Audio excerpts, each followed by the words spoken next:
हिंदू पंचांग के अनुसार ज्येष्ठ माह की अमावस्या तिथि को वट सावित्री व्रत पड़ता है। इस दिन सुहागिन महिलाएं पति की लंबी आयु और अच्छे स्वास्थ्य के लिए बरगद के पेड़ की पूजा करती है। इसके साथ ही वट वृक्ष से कामना करती है, पति के साथ साथ संतान सुखी रहें। इस दिन बरगद के पेड़ की विधिवत पूजा करने के साथ व्रत कथा सुनना शुभ होता है। प्रसिद्ध तत्वज्ञानी अश्वपति भद्र देश के राजा थे। उनको संतान सुख नहीं प्राप्त था। इसके लिए उन्होंने 18 वर्ष तक कठोर तपस्या की, जिसके उपरांत सावित्री देवी ने कन्या प्राप्ति का वरदान दिया।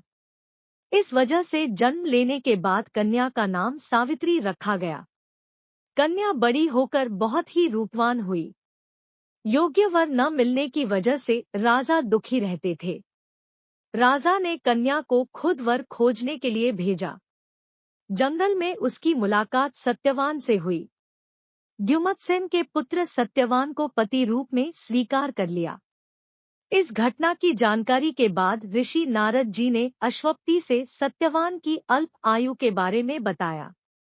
माता पिता ने बहुत समझाया, परंतु सावित्री अपने धर्म से नहीं डिगी। जिनके जिद के आगे राजा को झुकना पड़ा।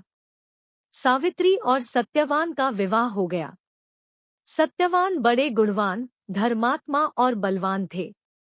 वे अपने माता पिता का पूरा ख्याल रखते थे। सावित्री राजमहल छोड़कर जंगल की कुटिया में आ गई थी। उन्होंने वस्त्राभूषणों का त्याग कर अपने अंधे सास ससुर की सेवा करती रहती थी। सत्यवान की मृत्यु का दिन निकट आ गया। नारद ने सावित्री को पहले ही सत्यवान की मृत्यु के दिन के बारे में बता दिया था। समय नजदीक आने से सावित्री अधीर होने लगी। उन्होंने 3 दिन पहले से ही उपवास शुरू कर दिया। नारद मुनि के कहने पर पितरों का पूजन किया। प्रत्येक दिन की तरह सत्यवान भोजन बनाने के लिए जंगल में लकड़ियां काटने जाने लगे, तो सावित्री उनके साथ गई। वह सत्यवान के महाप्रयाण का दिन था। सत्यवान लकड़ी काटने पेड़ पर चढ़े, लेकिन सिर चकराने की वजह से नीचे उतर आए। सावित्री पति का सिर अपनी गोद में रखकर उन्हें सहलाने लगी। तभी यमराज आते दिखे, जो सत्यवान के प्राण लेकर जाने लगे। सावित्री भी यमराज के पीछे पीछे जाने लगी। उन्होंने बहुत मना किया, परंतु सावित्री ने कहा, जहां मेरे पतिदेव जाते हैं वहां मुझे जाना ही चाहिए।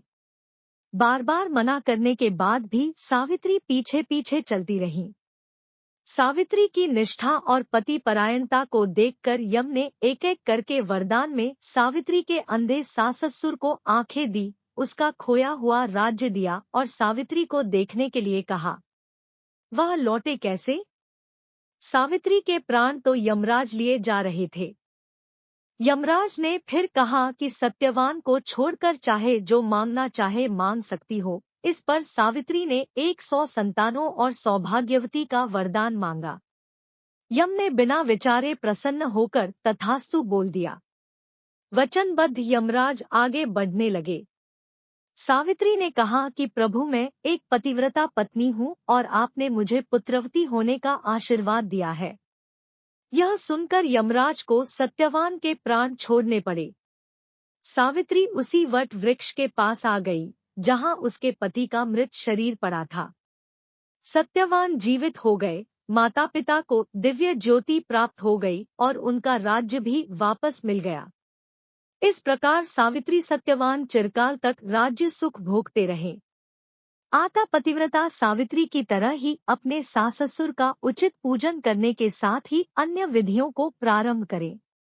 वट सावित्री व्रत करने और इस कथा को सुनने से व्रत रखने वाले के वैवाहिक जीवन के सभी संकट टल जाते हैं। ये थी आज का वीडियो। अच्छी लगी हो तो चैनल सब्सक्राइब कर लेना, बेल आइकन दबा लेना। धन्यवाद।